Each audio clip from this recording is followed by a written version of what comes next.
Bismillahirrahmanirrahim. Assalamualaikum warahmatullahi wabarakatuh.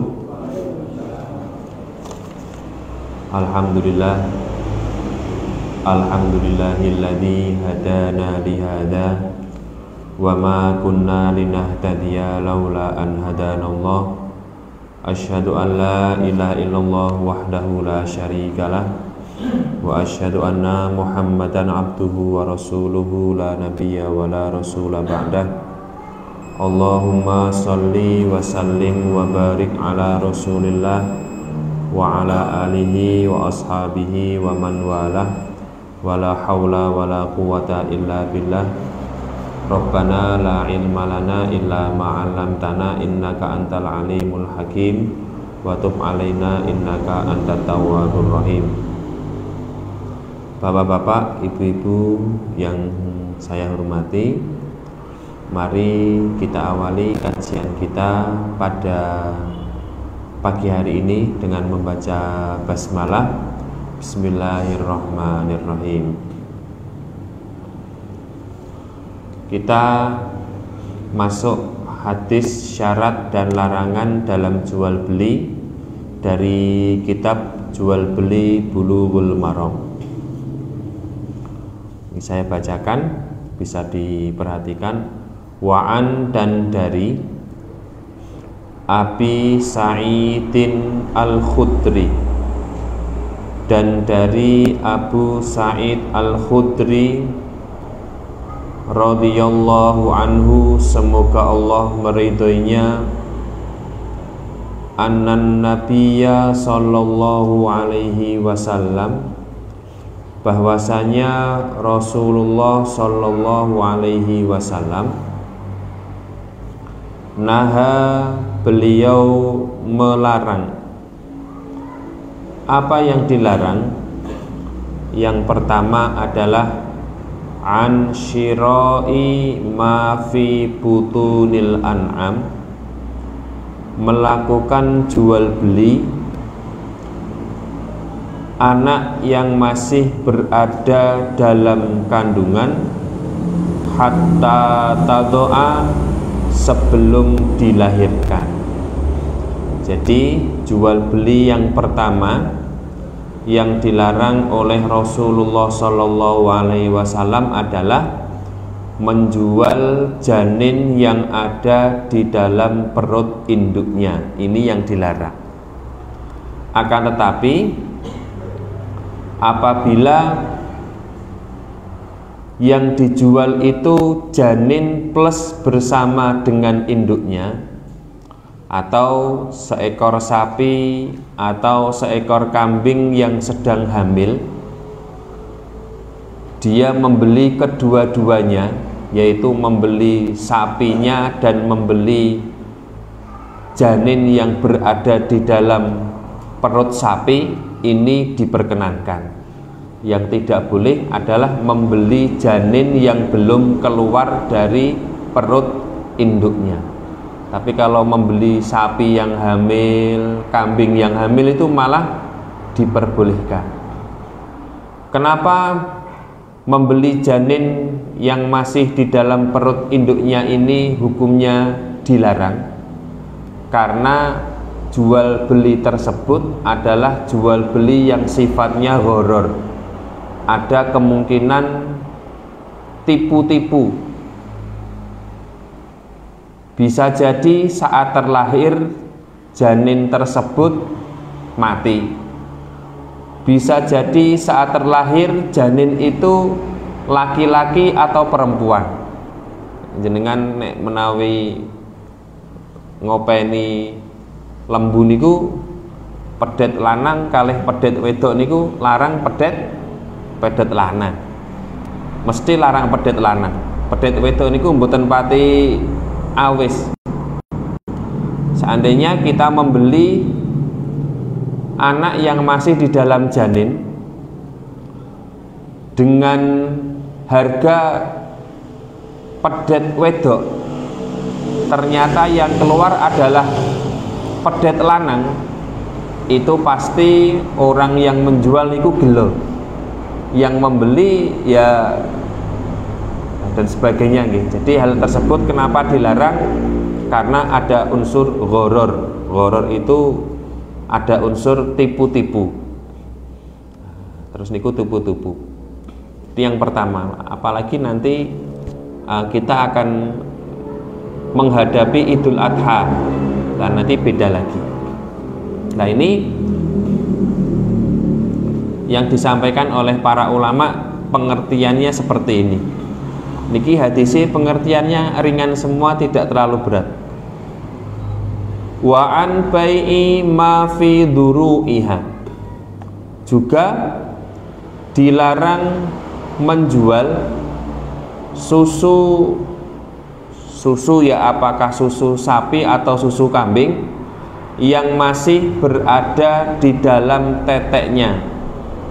Jadi kenapa dilarang menjual susu yang masih berada di dalam teteknya sapi atau teteknya kambing?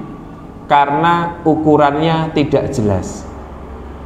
Karena ukurannya tidak jelas, nanti yang keluar berapa liter, maka hukumnya menjadi ghoror atau ada unsur penipuannya.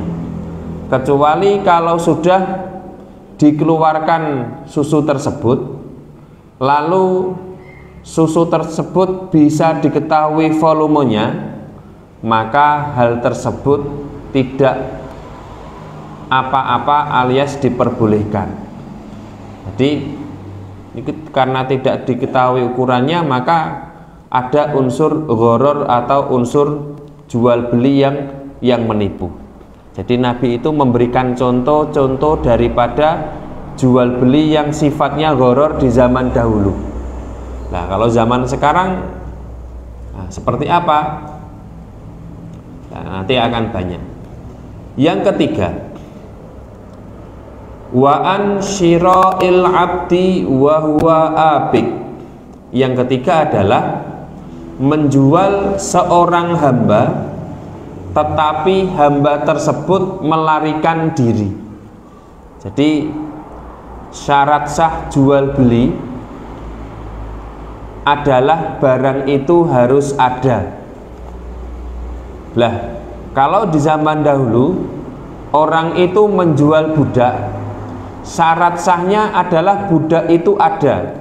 Ada itu maksudnya bisa langsung diperjualbelikan. Nah, saya menjual budak, mana budaknya? Ini.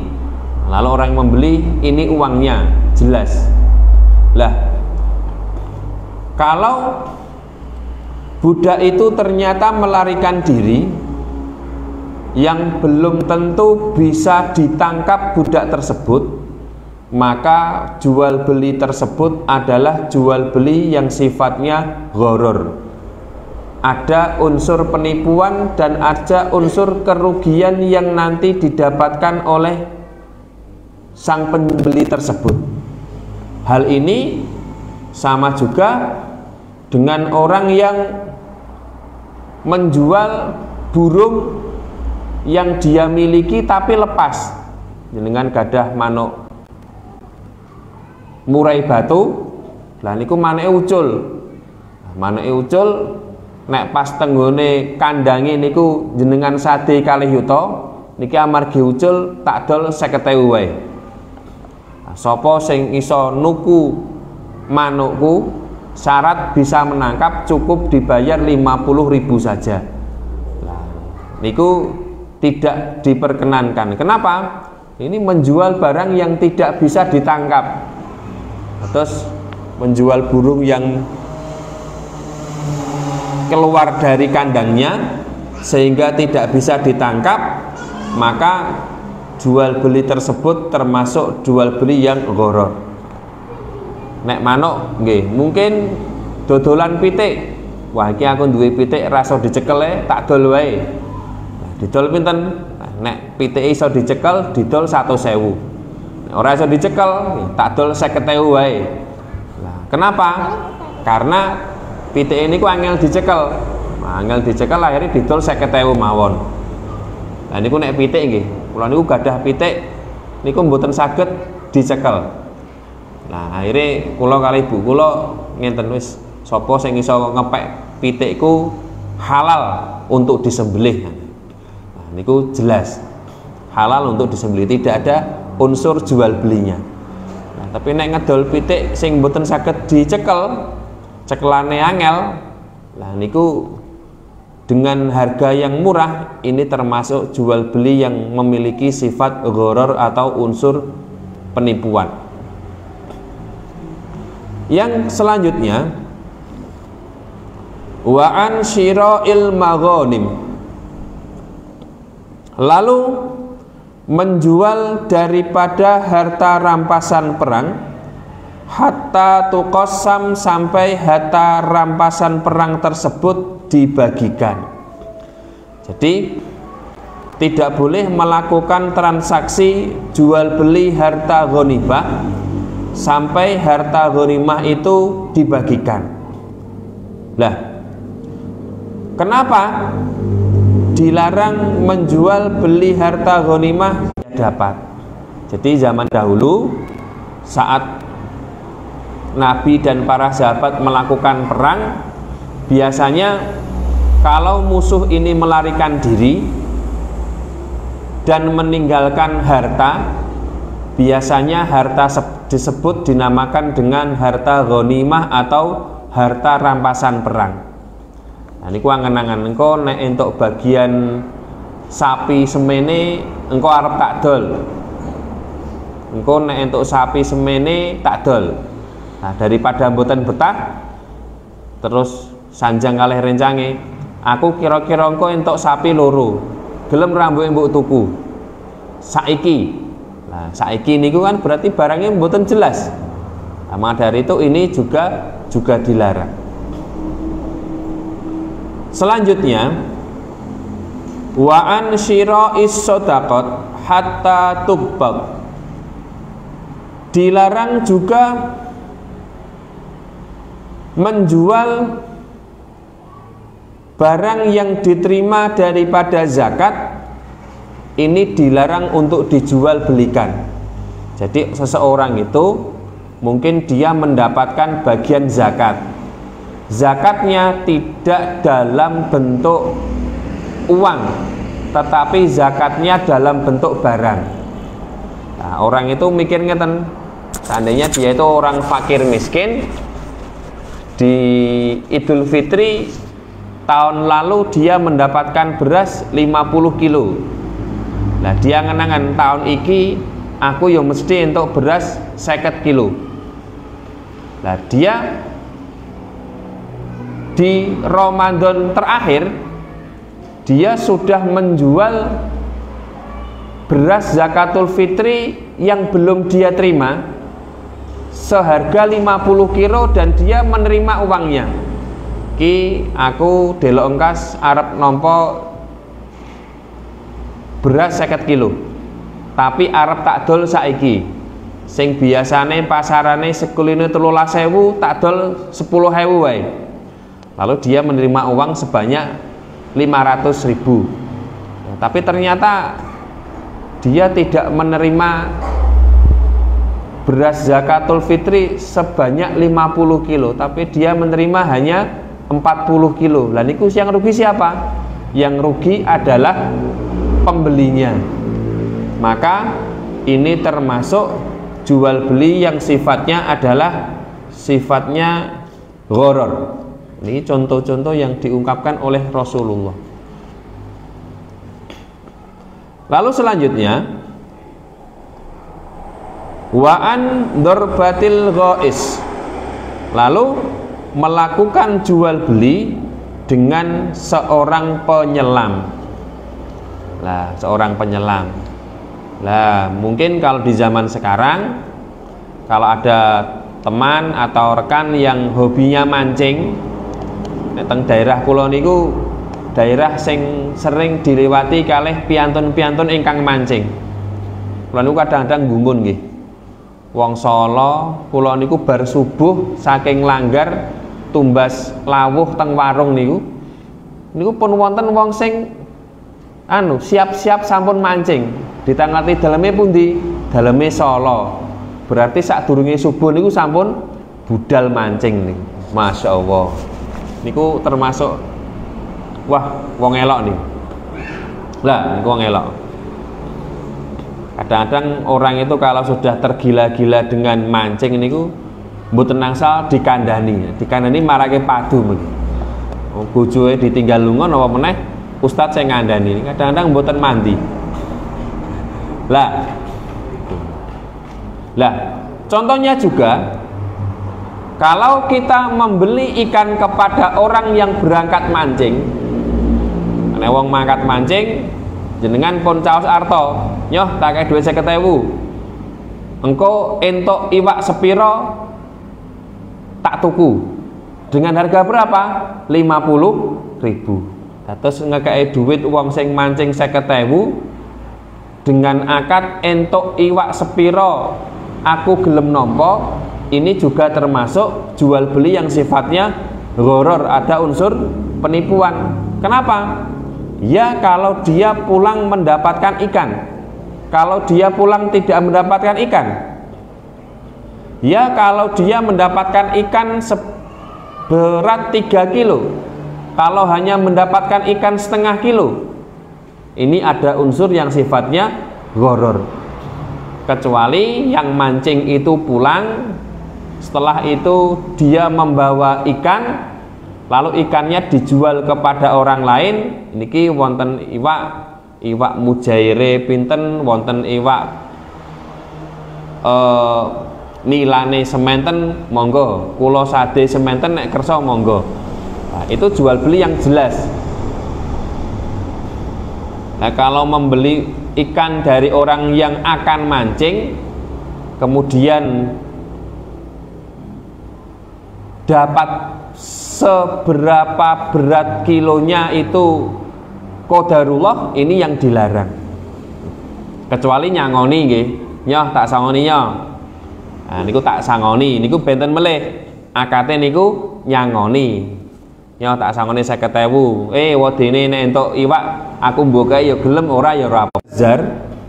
Dan Imam Al-Bazzar wa Daruqutni, dan diriwayatkan juga dari Imam Daruqutni bi isnadin dhaifin, dengan sanad yang bahwasanya sebuah hadis itu dinyatakan lemah, dinyatakan hasan, dinyatakan sahih, itu semuanya adalah ijtihad dari ulama hadis. Hadis ini sanadnya adalah sanadnya hasan, tidak lemah. Terus ada ulama yang mengatakan hadis ini derajatnya lemah, ada ulama menilai hadis ini derajatnya adalah hasan. Nah, kenapa Syekh Al-Bassam mengatakan hadis ini derajatnya adalah hasan? Dikarenakan Imam Ahmad bin Hambal pun mengatakan hadis ini derajatnya adalah derajatnya hasan. Karena ada perawi yang bernama An-Nadhr bin Syamil, ini oleh Imam Ahmad dikatakan beliau adalah perawi yang apabila meriwayatkan hadis derajatnya hasan. Sama juga dengan hadis yang disahihkan, dihasankan dan didhaifkan oleh Syekh Albani. Itu semuanya adalah ijtihad daripada Syekh Albani. Bahkan Syekh Albani itu beliau pada suatu ketika melemahkan hadis A, tapi suatu ketika hadis A yang dilemahkan dianggap sebagai hadis yang bisa diterima. Jadi Syekh Albani itu kadang-kadang beliau hadis A dinyatakan lemah, terus di kemudian hari hadis A dinyatakan hadisnya tidak lemah. Dan ini semuanya adalah ijtihad dari Syekh Albani. Saya teringat cerita dari teman saya, pernah ikut diklat.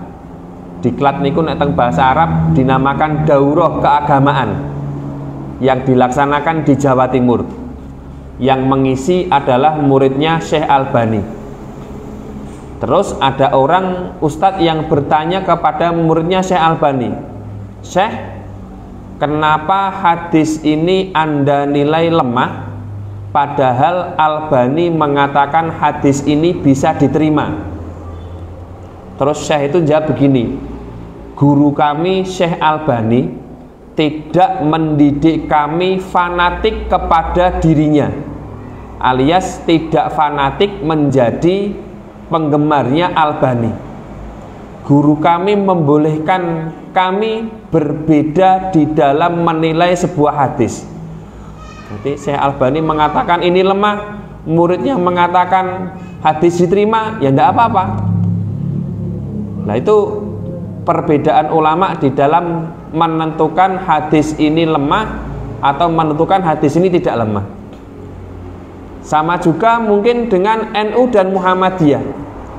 Mungkin dari sahabat-sahabat NU mengatakan hadis ini diterima, tapi menurut Muhammadiyah hadis ini tidak bisa diterima, dan semuanya adalah ijtihad. Ini semua adalah ijtihad. Lah niku mengurangi rasa fanatisme. Kadang-kadang ada orang yang baru ngaji, terus ada hadis yang dinyatakan hadis ini bermasalah oleh Syekh Albani, seakan-akan penilaian hadis dari Syekh Albani itu segala-galanya. Padahal tidak seperti itu. Karena Syekh Albani pun tidak suka kalau ada orang yang taklid buta kepada beliau. Nah, jadi hadis ini diriwayatkan oleh Ibnu Majah, Al-Bazzar dan Daruqutni dengan sanad yang lemah menurut penilaian Ibnu Hajar. Tapi kalau menurut penilaian daripada Syekh Al-Bassam, hadis ini bisa diterima atau hadisnya hasan. Selanjutnya, wa an Ibni Mas'udin, dari sahabat Ibnu Mas'ud, qala, beliau berkata, qala Rasulullah sallallahu alaihi wasallam, Rasulullah sallallahu alaihi wasallam bersabda, la tashtarus samaka fil ma'i, janganlah kalian membeli ikan di dalam air,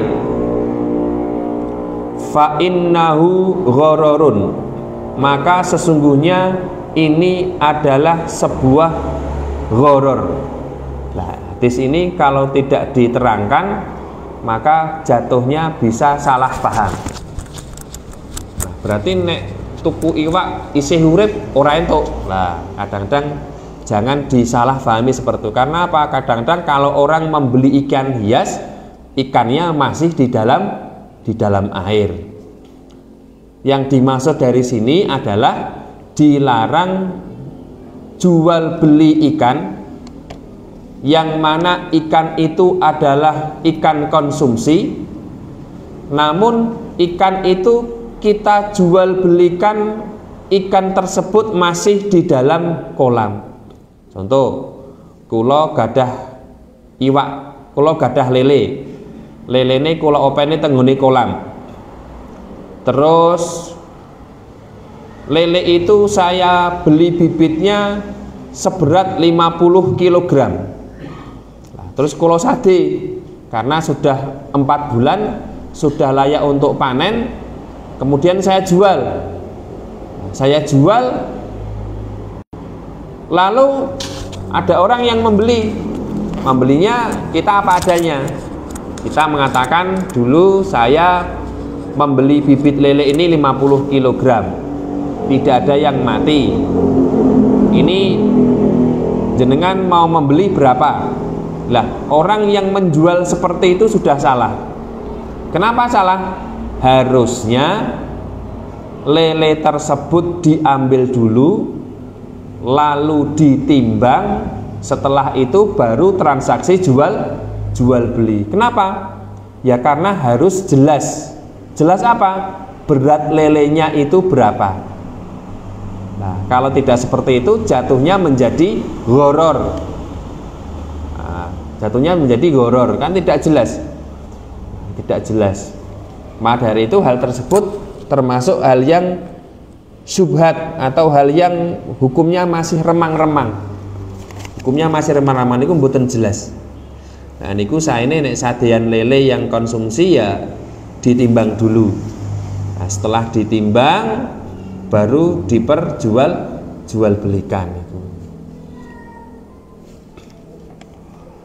Berarti yang dimaksud jangan membeli ikan di dalam air karena tidak jelas ya karena sebut. Mboten maksud kula badhe tumbas ikan koi. Lah kan masih di dalam air, yaitu hukumnya berbeda. Karena yang kita beli adalah bukan berat dan jumlahnya ikan, tetapi yang kita beli adalah keindahan daripada ikan tersebut. Niku beda lagi. Wa bihi qaula wa an ibni Abbasin radhiyallahu anhuma qala, beliau berkata, naha Rasulullah sallallahu alaihi wasallam, Rasulullah sallallahu alaihi wasallam bersabda, naha Rasulullah sallallahu alaihi wasallam, Rasulullah sallallahu alaihi wasallam melarang apa? Antuba'a samaratun hatta tut'am, dilarang menjual buah-buahan hingga masak. Nah, ini yang pertama, Nabi melarang apa? Menjual buah-buahan hingga masak. Lalu selanjutnya, jadi yang dimaksud dari menjual buah-buahan hingga masak adalah diperkirakan buah itu sudah layak untuk dijual. Dilarang menjual buah yang pemene sakniki niku peleme sik pentil iku disadi nggih mboten angsa. Tapi nek peleme sampun kemampu, kira-kira sudah layak untuk diperjualbelikan, maka hal tersebut sudah diperkenankan untuk diperjualbelikan. Lah nek mung napa nggih? Pelemet sik pendel kok disadi niku nggih gharar namanya. Jual belinya tidak jelas. Tapi kalau sampun kemampu, maka itu sudah layak untuk diperjualbelikan. Yang dimaksud menjual buah-buahan yang hingga masak itu yang bukan berarti nek ngedol pelem niku teng wite dalam sudah bentuknya sampun kuning, lah nek didol malah mboten payu niku. Rong dina pun bosok niku. Lah niku sing yang rugi malah yang jualan. Itu yang pertama. Yang kedua, wala yuba saufun ala dhuhrin, yaitu dilarang menjual bulu yang masih melekat di punggung hewan yang masih hidup, kecuali bulu tersebut sudah dicukur. Kalau sudah dicukur, maka itu boleh untuk dijual belikan. Nah, namanya kain wol. Kain wol itu adalah kain yang didapatkan dari bulu domba. Nah, kalau kain itu dari bulu domba, ya itu tidak ada masalah untuk diperjualbelikan. Lalu yang selanjutnya, wala labanun fi dor'in, dan dilarang jual beli susu yang masih di dalam teteknya hewan. Ini Nabi mengulang lagi, dilarang menjual beli susu di dalam teteknya hewan. Rawahu Tabrani, hadis ini diriwayatkan oleh Imam Tabrani fil Awsat, di dalam kitab Al Awsat, wa Daruqutni, dan Imam Daruqutni, wa akhrajahu Abu Dawud, hadis ini diriwayatkan oleh Abu Dawud fil Marasil, di dalam Marasil li Ikrimah, milik Ikrimah, wa akhrajahu aidan mauqufan ala Ibni Abbas bi isnadin qawi, dan diriwayatkan secara mauquf dari Ibnu Abbas dengan sanad yang kuat, wa rajjahahu al-Baihaqi, dan dikuatkan oleh Imam al-Baihaqi. Jadi ini contoh-contoh daripada jual beli yang sifatnya gharar atau ada ketidakjelasan. Hadis selanjutnya yang terakhir, wa an Abi Hurairah radhiyallahu taala anhu, dari sahabat Abu Hurairah, annan Nabiyya sallallahu alaihi wasallam, dari Nabi sallallahu alaihi wasallam, beliau bahwasanya beliau naha melarang an bai'il madhamin, melarang jual beli anak hewan yang dalam kandungan, alias jual beli janin yang masih di dalam perut ibunya, wal malaqih, dan mani ternak jantan. Apa yang dimaksud dari mani ternak jantan?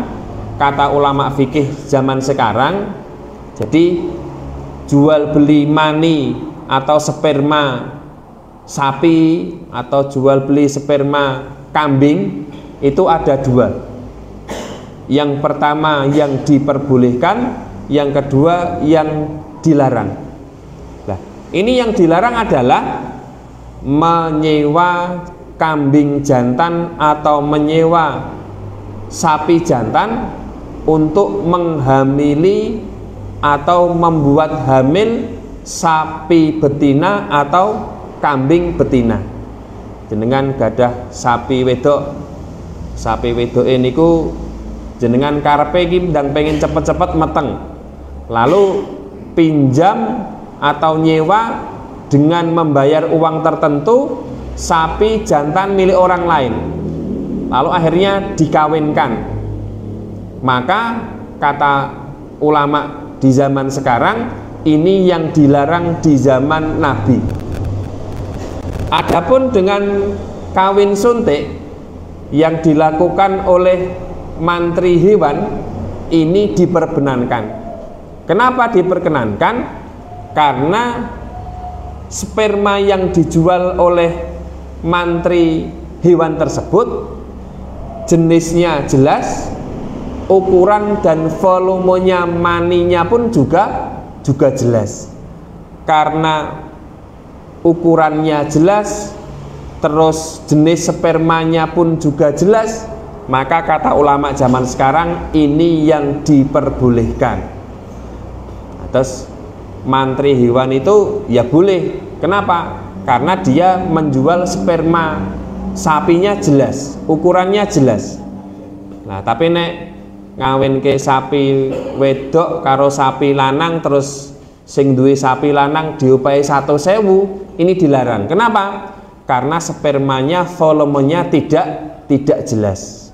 Nah, ini karena tidak jelas, maka mengandung unsur yang namanya gharar, dan gharar itu dilarang oleh agama. Jadi bapak-bapak, ibu-ibu yang hormati, saat seseorang melakukan jual beli, maka ada beberapa hal larangan secara garis besar. Yang pertama, jual beli tersebut dilarang mengandung riba. Yang kedua, jual beli tersebut mengandung yang namanya unsur gharar. Yang ketiga, jual beli tersebut mengandung unsur maisir atau mengandung unsur perjudian. Nah, jadi jual beli itu kalau ada unsur judi, unsur gharar, terus ada unsur riba.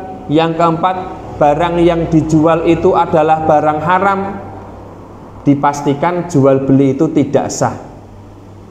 Ada unsur riba, ada unsur barang yang dijual belikan adalah barang yang haram, selanjutnya ada unsur judinya, ada unsur ghararnya, maka ini di dalam agama kita dilarang.